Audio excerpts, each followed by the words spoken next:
አንድ ሰው ወንጀልን ሰርቶ ከዛ ተውበት አድርጎ ከተመለሰ አላህ ተውበቱን እንደተቀበለው በምን ያውቃል?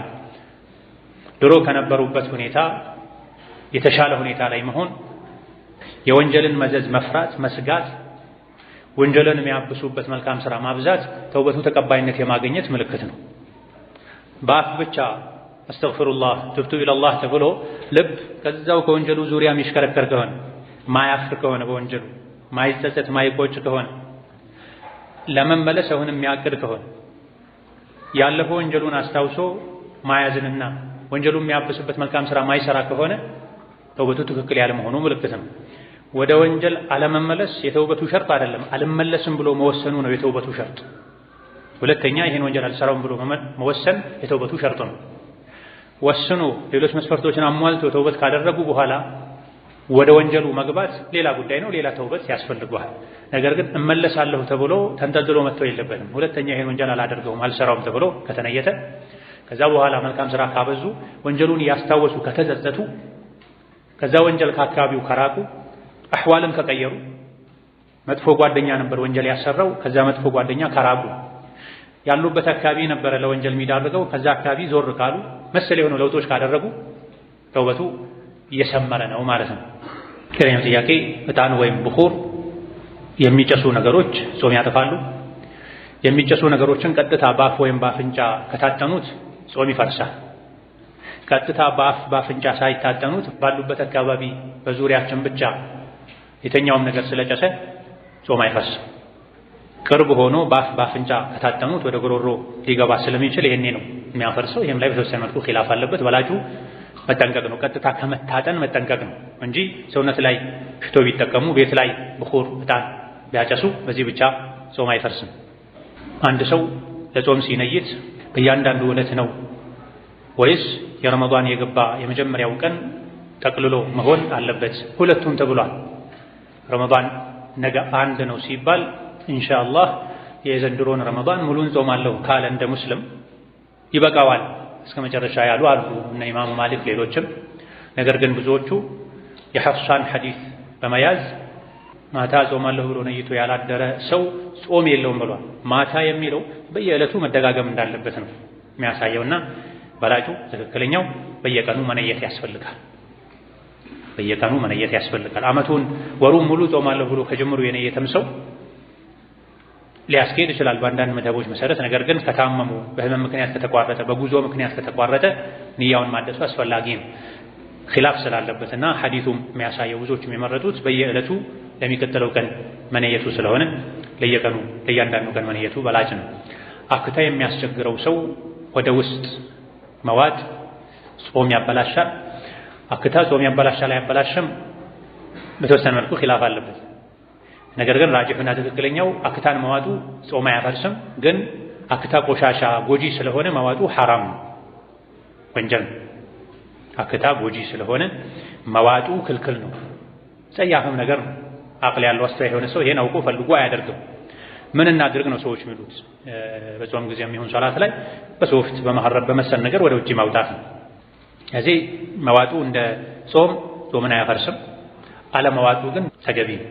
ሌላኛው ጥያቄ አባታችን ባጋጠማቸው ህመም እና በእድሜም መግፋት አቅላቸው ትንሽ ዞር ስላለ ያለፈው ዓመት መጾም አልቻሉም። ወሩንም ለይተው አያውቁም እና ምን ማድረግ አለብን? ሶላትንም አይሰግዱም፣ ወቅቱንም አያውቁም ቢያብራሩልን ይላል። ሁሌም ከሆነ በዚህ መልኩ የሚኖሩት ምንም የለባቸው። ሩፊዐል ቀለሙ ዐን ሰላስ በሚለው ሐዲስ መሰረት ሁሌም ሁኔታቸው ከሆነ ጾምም ሶላትም የለባቸው። ነገር ግን ይሄ ነገር የሚከሰተው አልፎ አልፎ ከሆነና አብዛኛውን ጊዜ የሚያውቁ ከሆነ መስገድም መጾምም አለባቸው። ቤተሰቦቻቸው የሚችሉትን ያክል አድርገው የሶላት ወቅት ደርሷል ይስገዱ፣ ጾም ነው ይጹሙ ይሏቸዋል። ከእድሜ መግፋት ከህመም አንፃር ጾሙ ከሶላቱ ይልቅ ሊከብር ስለሚችል በእያንዳንዱ ቀን ያበሉላቸዋል። እንዲህ አይነቱ ስሜት አልፎ አልፎ የሚከሰት ነገር ከሆነ፣ ሁሌ ከሆነ ግን ጾሙም ማለት ግዴታ አይደለም፣ ማብላትም አይጠበቅባቸውም። ሌላኛው ጥያቄ በሞተር ነው የምተዳደረው፣ ጫት ማድረስ እንዴት ይታያል የሚል ጥያቄ ነው። ጫት ጎጂ ነው። የሰው ልጅን ጤንነት ይጎዳል፣ ኢኮኖሚን ይጎዳል፣ ጸባይን ያበላሻል፣ ከዱንያ አውጥቶ ሌላ ዓለም ይወስዳል። ከዘርፈ ብዙ ጉዳቶቹ አንፃር ጫት በሸሪዓ ክልክል ነው፣ ሐራም ነው፣ ምንም ጥርጥር የለው። የኡሙ ሰለማ አዳረቁጥኒ ሌሎችም የዘገቡት ሐዲስ ላይ ነሃ ረሱሉላህ ሰለላሁ ዐለይሂ ወሰለም አን ኩሊ ሙፍቲሪን ወሙስኪሪን ተብሏል። ፈዘዝ ደንዘዝ የሚያደርግና የሚያሰክርን ነገር ሁሉ ነቢዩ ከልክለዋል ይላል ሐዲሱ። ሰነዱ በተወሰነ መልኩ አነጋጋሪ ነው፣ ግን በሌሎች ግልጽ ንሱሶች ማስረጃዎች የተጠናከረ ነው። ማንኛውም ጉዳት ያለው ነገር በዲን የተከለከለ ነው። ላ ضرر ولا ضرار ራስንም ይሁን ሌሎችን የሚጎዳን ነገር ማድረግ አይቻልም ብሏል ነብዩ ሰለላሁ ዐለይሂ ወሰለም። ጫት ምንም ጉዳት የለውም የሚል ጤነኛ ሰው የለም። ምናልባት ጫት ትንሽ አቅሉን ነካ አድርጎት ካልሆነ በስተቀር ጫት ምንም ጉዳት የለውም ኸይሩን ኩሉሁ የሚል ሰው የለም። ጫት መልካም ነገር ነው ብሎ ስለ ጫት ትሩፋት ሊዘረዝር የሚችል ሰው የለም በምርቃና ካልሆነ በስተቀር። በአቅል በእውቀት ሆኖ የጫትን ጠቀሜታ ሊያስረዳ የሚችል ሰው የለም። የሚከፋው ደግሞ ጫትን የዱዓ መሳሪያ ማድረጉ ነው። በቀን በሰዓት በጊዜ ገድቦ መቃሙን የረመዳን የዒባዳ አካል አድርገው ሐሙስ ማታ ለየት ባለ መልኩ ረመዳን ላይ ወሩን ምሽት ላይ የዒባዳ መሳሪያ ብለው ያሻሹ የዳበሱ የሚቀሙ ሰዎች አሉ። ይሄ ዲን ላይ አዲስ ነገር መጨመር ነው የሆነው። ጫትን መጠቀሙ ክልክል ነው። መጠቀሙ ክልክል የሆነ ነገር ደግሞ ሰዎች እንዲጠቀሙ ማገዙ፣ በሞተርም ይሁን በሌላ መኪና በእጅም በእግርም ወስዶ ማድረሱ በወንጀል መተባበር ይሆናል። ወተዓወኑ ዐለል ቢሪ ወተቅዋ ወላ ተዓወኑ ዐለል ኢስሚ ወልዑድዋኒ ወተቁላህ። በመልካም ነገር በመልካም ሥራ አላህን በመፍራት ተጋገዙ። አላህን በማመፅ ወንጀል በመስራት አትተጋገዙ። አላህን ፍሩ፣ አላህ ቅጣቱ ብርቱ ነው ይላል። ስለዚህ ጫት መቃሙ መጠቀሙ ወንጀል ከሆነ ጎጂ ከሆነ ኸምርን እንደማድረስ ነው፣ ሲጋራን እንደማድረስ ነው። አደንዛዥ እጾችን መጠቀም ይጎዳል ብለው የጤና ተቋማት እንደከለከሉት ሁሉ ጫትም ጎጂ ነው ብለው የጤና ተቋማት የዓለም ጤና ድርጅት ከጎጂ ከአደንዛዥ እጾች መድቦታል። በሸሪዓውን ብንሄድ በሳይንሱም ብንሄድ ጫት ጎጂነቱ የተረጋገጠ ጉዳይ ነውና ይሄን ለሚጠቀሙ ሰዎች ማድረስ እነሱም በወንጀል ማገዝ ማበረታታት ነው የሚሆነው። አይገባም። ጥፍር ከተቆረጠ በኋላ ቅበሩ እንባላለን፣ እንዴት ይታያል? ፀጉርንም እንደዛው ጀዛኩሙላህ ኸይረን ይላል። አለም ነጅዐሊል አርዷ ኪፋታ የሚለውን አንቀጽ መሰረት በማድረግ ከሰው ልጅ የሚገኙ የሚቆረጡ ነገሮች ቢቀበሩ በላጭ ነው። ሰው ራሱ ሲሞት ጀናዛው መሬት ተቆፍሮ እንደሚቀበረው ሁሉ ሰው በህይወት ያለ ከሰውነቱ የሚያነሳቸው ጥፍር፣ ፀጉር መቅበሩ በላጭ ነው ብለዋል። ይሄ ራሱን የቻለ ግልጽ ሐዲስ ሶሒህ ሐዲስ ኖሮ ሳይሆን ከአንቀጹ ኢስቲንባጥ አድርገው ነው፣ ከአንቀጹ ተረተውት ነው። አለም ነጅዐሊል አርዷ ኪፋተን አሕያእን ወአምዋታ፣ ምድርን ለሰው ልጅ በቂ ያላደረግናትም እንዴ? አሕያእን በህይወትም ያሉ ወአምዋተን ሞተውም ይላል። በህይወት ያሉ የሚኖሩበት ነው። በህይወት ያሉ የሰውነት አካላቸው ከፊሉ ሲቆርጡት የሚቀበርበት ነው። ወአምዋተን ሞተው የሚቀበሩበት ነው። ነገር ግን ከሐዲስ አንፃር ነቢዩ ዓለይሂ ሰላቱ ወሰላም ስለ ጥፍር መቁረጥ ስለ ፀጉር መቁረጥ ባስተማሩበት አጋጣሚ ጥፍርና ፀጉርን ስለ መቅበርም አክለው አላስተማሩም። ስለዚህ የፈለገ ሰው መጣል ይችላል። ንጹህ ቦታ ላይ ቢቀመጥ ቢቀበር መልካም ነው። በተለይ በዘመኑ ሲሕር ድግምት እጅጉኑ የተስፋፋ ከመሆኑ አንፃር ብዙ ጊዜ ድግምተኞች አንድ ሰው ላይ ድግምት የሚሰሩት ከሱ ከተገኘ ከሰውነት አካል የሆነ ነገር ወስደውም ነው።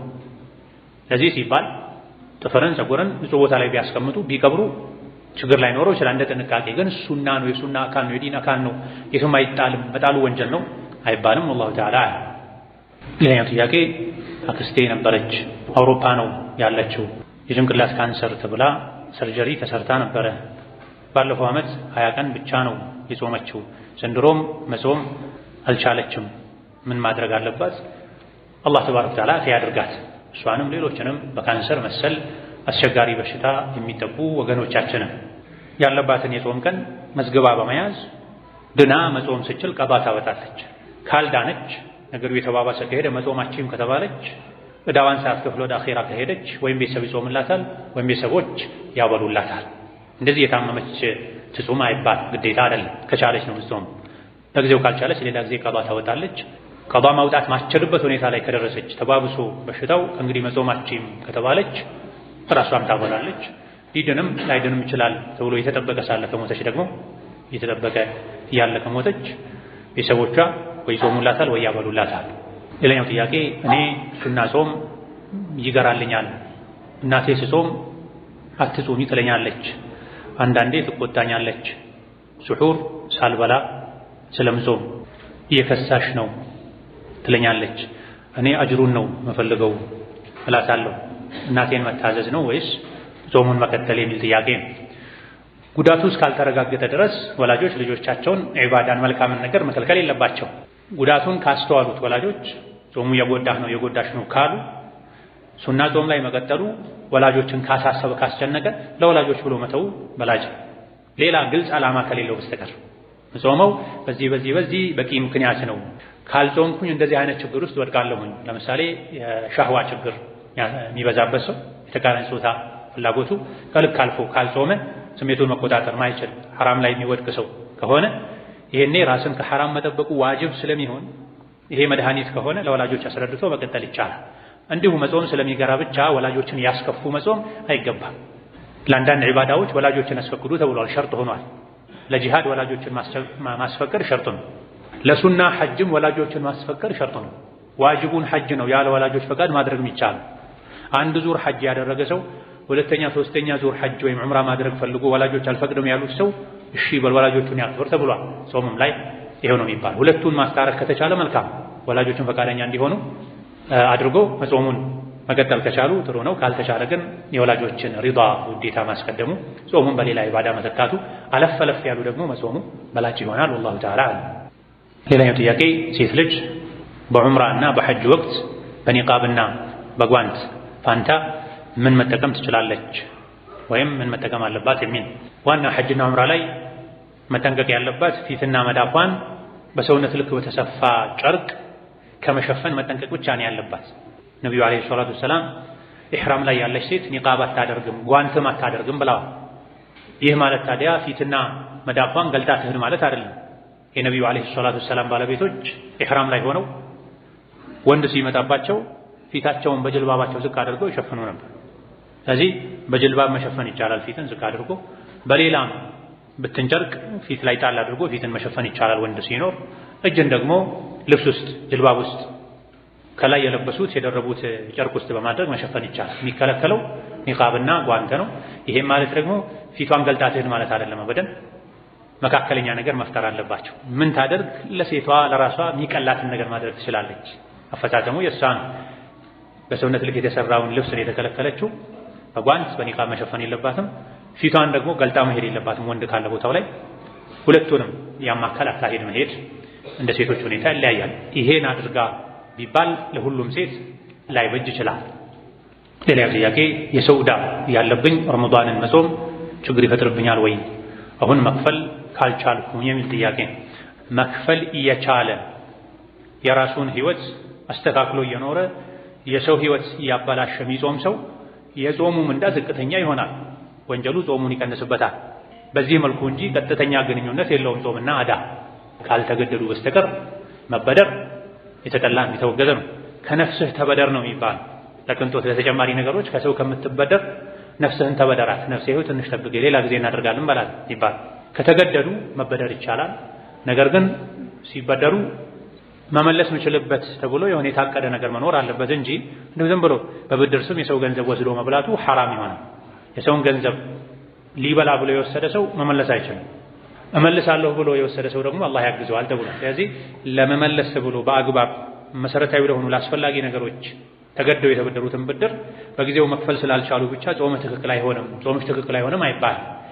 ስችል እከፍላለሁ ማለት አስባቦችን ማድረስ፣ ለተበደሩት አካል ማሳወቅ፣ በዚህ ምክንያት ነው የዘገየሁት ማለት ይቻላል።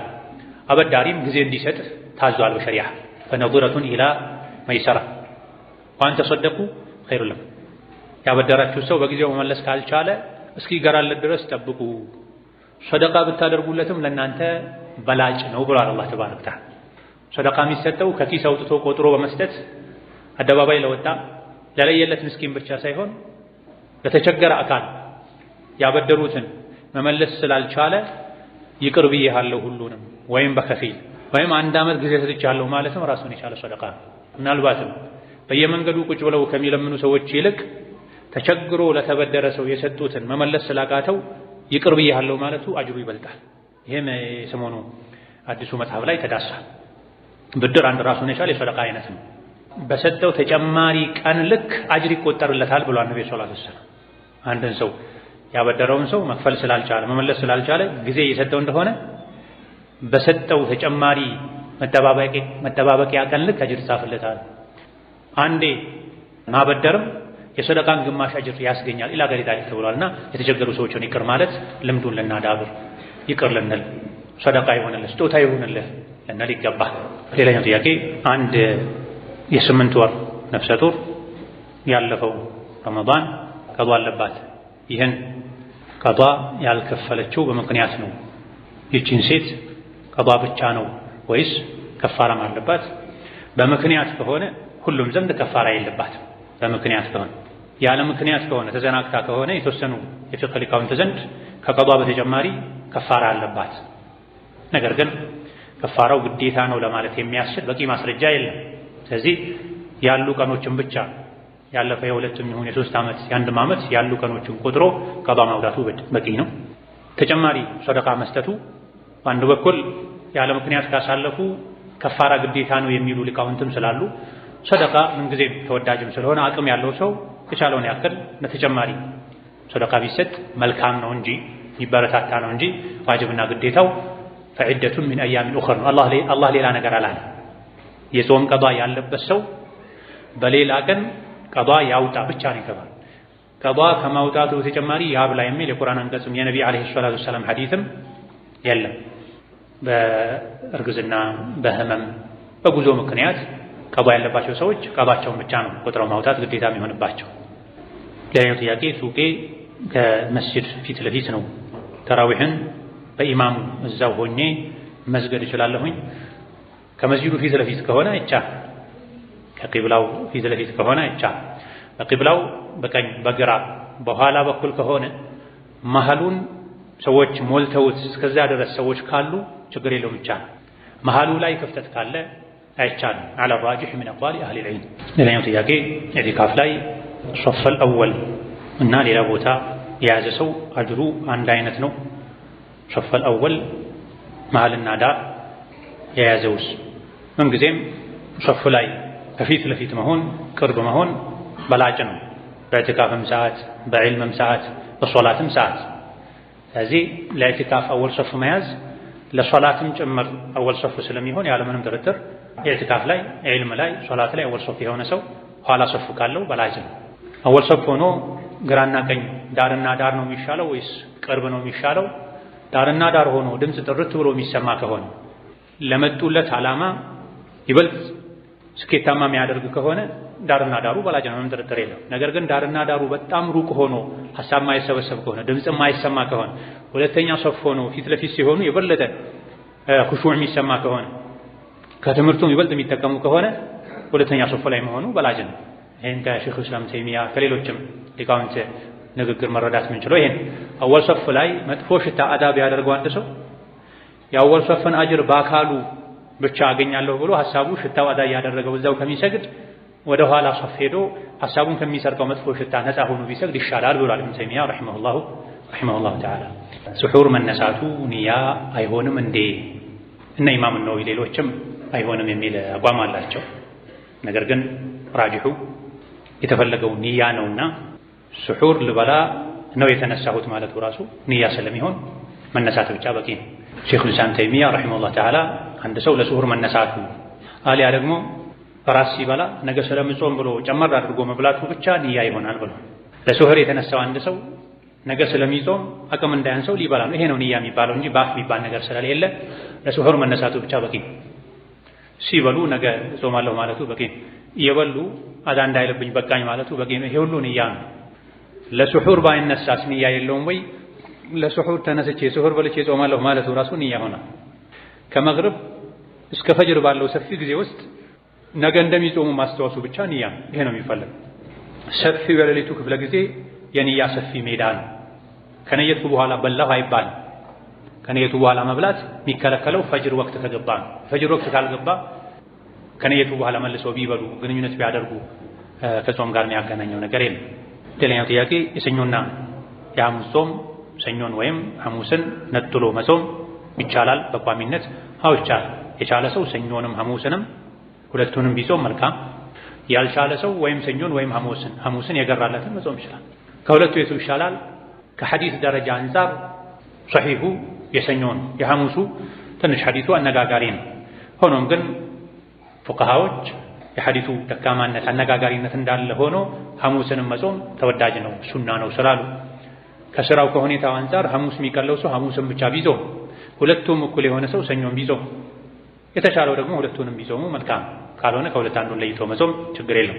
ሰኞና ሐሙስን አብራችሁ እንጂ አትጾሙ አልተባለም። ሁለቱም በተለያየ ሐዲስ ተነግረዋል። ሌላኛው ጥያቄ ብዙ ወጣቶች ዲናቸው ላይ መጽናት፣ ለዓላማ መኖር፣ በእስልምና ማኩራትና ትተው ወደ ምዕራባውያን ባህሎች እያዘነበሉ ይገኛሉ፣ ምክር ቢሰጥበት የሚል ጥያቄ። ይህ በየጊዜው የሚዳሰስ ጉዳይ ነው፣ ሊዳሰስም የሚገባው። የዛሬ ወጣቶች የነገ ዲን ሀገር ተረካቢዎች ናቸው። ባልሆነ ነገር ጊዜያቸውን ካሳለፉ ከተንዘላዘሉ ቀጣዩን ትውልድ የሚረከብ የለም ማለት። ዲንን ሀገርን የሚጠብቅ ዲኑን የሚያሻግር አይኖርም ማለት ነው። ወጣቶች ቀጥ ካሉ ሀገር ቀጥ ይላል፣ ዲን ቀጥ ይላል፣ ቀጣይ ትውልድ ቀጥ ይላል። ወጣቶች ወለም ዘለም ካሉ ያዝ ለቀቅ ካሉ ካደረጉ ወጣ ገባ ካሉ ቀጣዩ የኡማው ስራ ከባድ ይሆናል፣ ሁኔታው አስፈሪ ይሆናል። ነቢዩ ዓለይሂ ሰላቱ ወሰላም ያ ማዕሸረ ሸባብ ያሉ ወጣቶችን ነጥለው መልእክት አስተላልፈዋል። የኡማው የጀርባ አጥንት ወጣቶች ናቸው። ወጣትነቱን በሚገባ የተጠቀመ ሰው ጥላ በሌለበት ቀን የቅያም ቀን አላህ ጥላ ስር እንደሚያደርገው ነቢዩ የተናገሩትም ለዚህ ነው።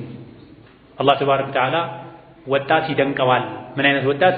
ለይሰት ለሁ ሰብዋ፣ እንደ ህፃን የማያደርገው ወጣት፣ እንደ ህፃን የማያደርገው ወጣትነት፣ የወጣትነት ስሜት አፍላ ዕድሜ ወዳልሆነ ቦታ ማይወስደው ወጣት ሁኔታው ለአላህ ይገርማል፣ አላህ ይደነቅበታል ብሏል። አላህ የሚደነቀው እሱ ዘንድ ትልቅ ቦታ ባለው ነገር ነው። ስለዚህ ሰብዋን ህፃን መሆንን በስሜት መነዳትን ተቆጣጥሮ ወጣትነትን በዲን ማሳለፍ አላሁ ተባረከ ወተዓላ ዘንድ ትልቅ ቦታ አለው። ጥላ በሌለበት ቀን የቅያም ቀን በአላህ ጥላ በአርሽ ጥላ ስር እንዲሆኑ ያደርጋል። ወጣትነቱን በዲን ያሳለፈ ሰው በስተርጅና ዲን አይከብደውም። ወጣትነቱን እንደፈለገ ሆኖ ያሳለፈ ሰው ከፍ ሲል ወደ ዲን መመለስ ይከብደዋል። አላህ ዘንድ ተባረከ ወተዓላ እንደው የምትናገረው ነገር ምን አለሽ እንኳ ቢባል አንድ ሰው ወጣትነቴን ስሜቴን ሰብሬ በዲን አሳልፌያለሁ፣ በወጣትነቴ ቁርአን ቀርቻለሁ፣ ቁርአን ሐፍዣለሁ፣ ዒልም ተምሬያለሁ፣ ባለሁበት አካባቢ መስጂድ መድረሳ አገልግያለሁ፣ በዙሪያ ያሉ አቅመ ደካሞችን አረጋውያንን የቲሞችን አግዣለሁ ወዘተ የሚል መልስ መስጠት ይቻላል። ወጣትነትን እንደፈለጉ እንዲያልፍ መፍቀድ ጸጸቱ ከባድ ነው። ዱንያም ላይ በስተርጅና አኼራም ላይ ከጀነት ተነፍጎ ወደ ጀሃነም ሲኬድ ወጣትነት እሳት ነው።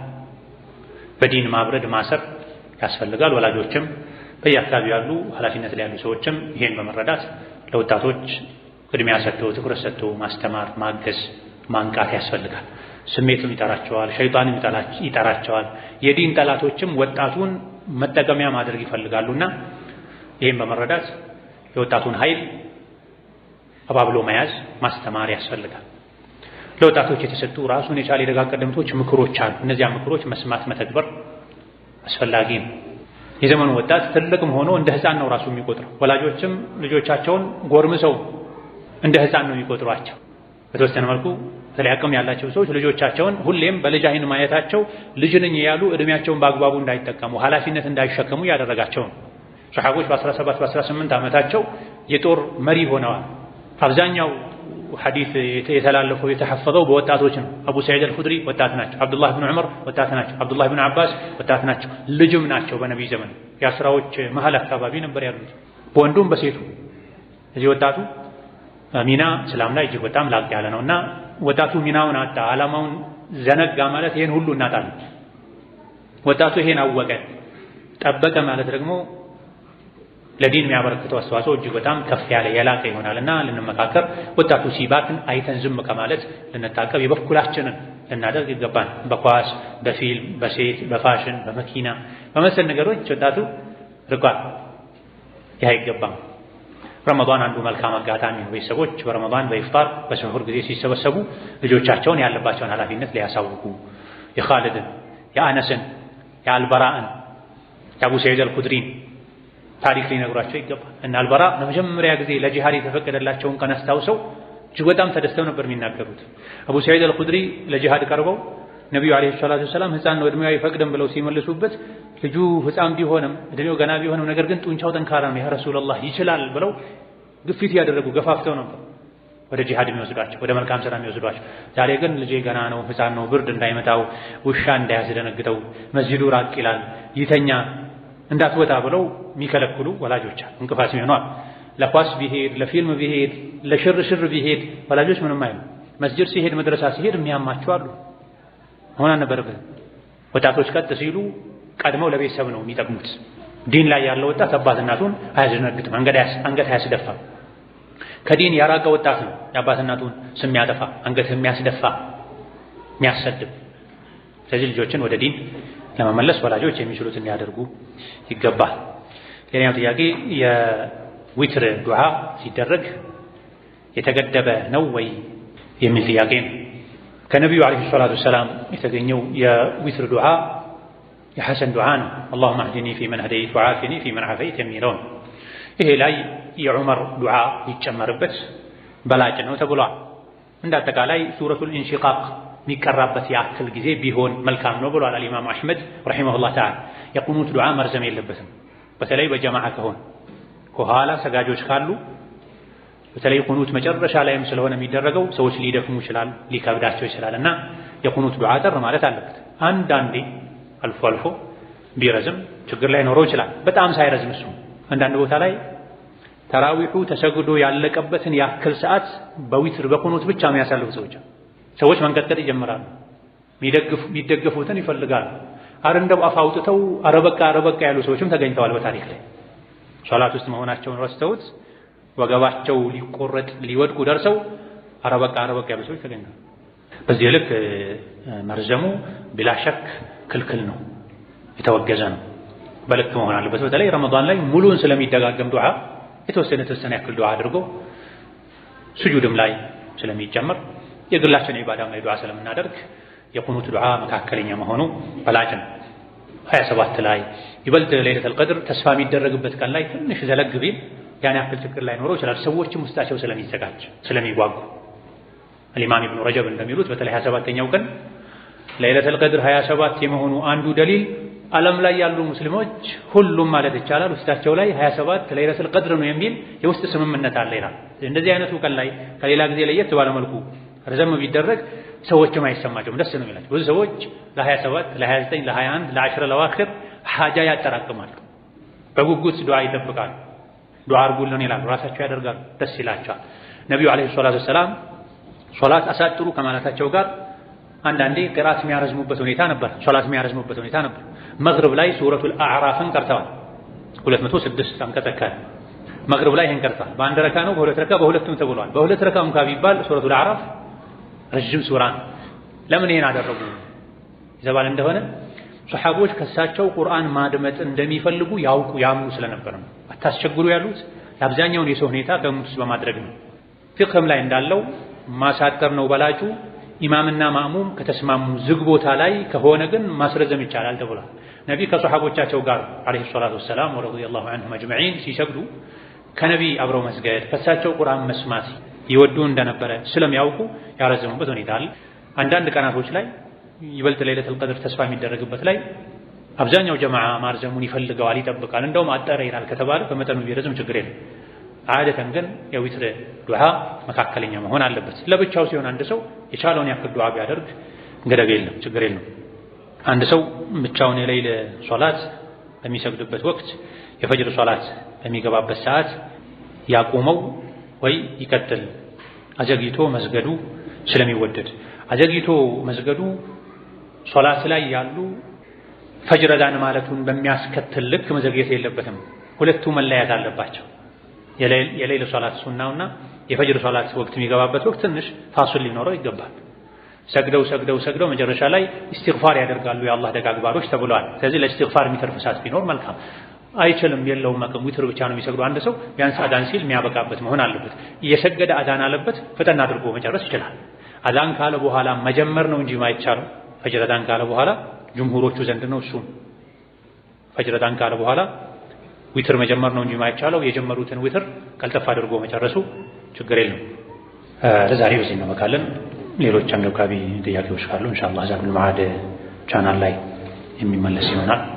አላህ ተባረከ ወተዓላ ለሁላችንም ጠቃሚ እውቀት ከመልካም ስራ ጋር ያድለን ነው። አላ ኩሊ ሸይን ቀዲር ወቢልኢጃበቲ ጀዲር። በተለይ ፊት ለፊታችን እየመጣ ያለው የረመዳን ወር በዒልም በዒባዳ ልናሳልፈው የሚገባ ወር ከመሆኑ አንፃር በዒልም ልንቀበለው ይገባል። እነዚህና መሰል ጥያቄዎች በየዓመቱ የሚደጋገሙ ናቸው።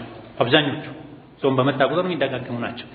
ያልገባንን መጠየቁ መልካም ከመሆኑ ጋር በዚህ መልኩ በጥያቄ ብቻ ለጊዜው ጠይቀን የምንረዳው ሳይሆን ውስጣችን ላይ የሚቀር የበሰለ አብሮን ከኛ ጋር የሚኖር እውቀት እንዲኖረን ቁጭ ብለን የመማር ልምድ ልናዳብር፣ የተጻፉ መጽሐፍትን ልናነብ፣ የድምፅ ቅጂዎችን ልናደምጥ ይገባናል። ለጊዜው ብቻ ጠይቀን የምናልፈው ነገር ይረሳል፣ ስህተቱ ይደጋገማል። ያ እንዳይሆን አርካነል እስላምን ጾሙን፣ ሶላቱን፣ ዘካውን በአግባቡ ተምረን አውቀን ልንተገብር ይገባናል። ረመዳን ላይ በየቦታው የሚሰጡ ትምህርቶች አሉ። ኢሻ አዳን እስከ ኢቃም ድረስ ባለው እነዚያን በአግባቡ ልንከታተል ያልገባንን ልንጠይቅ ሁሌ ጠያቂ ከመሆን ይልቅ ደግሞ ቁጭ ብለን ቁርአን ሐዲስን ልንማር ይገባናል። ኸይርን ያግራልን፣ ረመዳን በሰላም ያድርሰን። ረመዳን ላይ ጾመው ሰግደው ቁርአን ቀርተው ሰደቃ ሰጥተው ብዙ ንግድ ነግደው አላህ ዘንድ ተባረከ ወተዓላ ከሚሸለሙ ከሚከበሩ ባሮቹ ያደርገን። ገፍላን አላህ ያንሳልን። በላ ኢላሀ ኢለላህ ገመድ ከሚተሳሰሩ ለአላህ ብለው ከሚዋደዱ ባሮቹ አላህ ያደርገን። ምቀኝነትን፣ ኩራትን፣ ጥላቻን አላህ ያጥፋልን። እዚህ ዱንያ ላይ ከቤቶቹ መሃል በአንዱ ቤቱ አላህ እንደሰበሰበን ሁሉ ስራጥን በሰላም ተሻግረን ጀነት ላይ የምንገናኝ የምንሰበሰብም አላህ ያደርገን። إنه على كل شيء قدير وبالإجابة جدير. اللهم اغفر لنا ولوالدينا ولمشايخنا ولجميع المسلمين. اللهم اغفر لنا ولوالدينا ولمشايخنا ولجميع المسلمين. اللهم فرج هم المهمومين. اللهم فرج هم المهمومين. اللهم فرج هم المهمومين ونفس كرب المكروبين واقض الدين عن المدينين واشف مرضنا ومرضانا ومرضى المسلمين. اللهم اشف مرضنا ومرضانا ومرضى المسلمين. اللهم اشف مرضنا ومرضانا ومرضى المسلمين وارحم موتانا وموتى المسلمين. اللهم وحد صفوف المسلمين. اللهم وحد صفوف المسلمين واجمع كلمتهم على الحق يا قوي يا متين. اللهم من أراد بالإسلام والمسلمين شرا فاشغله بنفسه واجعل تدبيره تدميرا عليه يا ذا القوة المتين. اللهم اهد شباب وفتيات المسلمين. اللهم اهد شباب وفتيات المسلمين وردهم إلى دينك يا رب العالمين. ربنا آتنا في الدنيا حسنة وفي الآخرة حسنة وقنا عذاب النار. آمين والحمد لله رب العالمين. والسلام عليكم ورحمة الله وبركاته.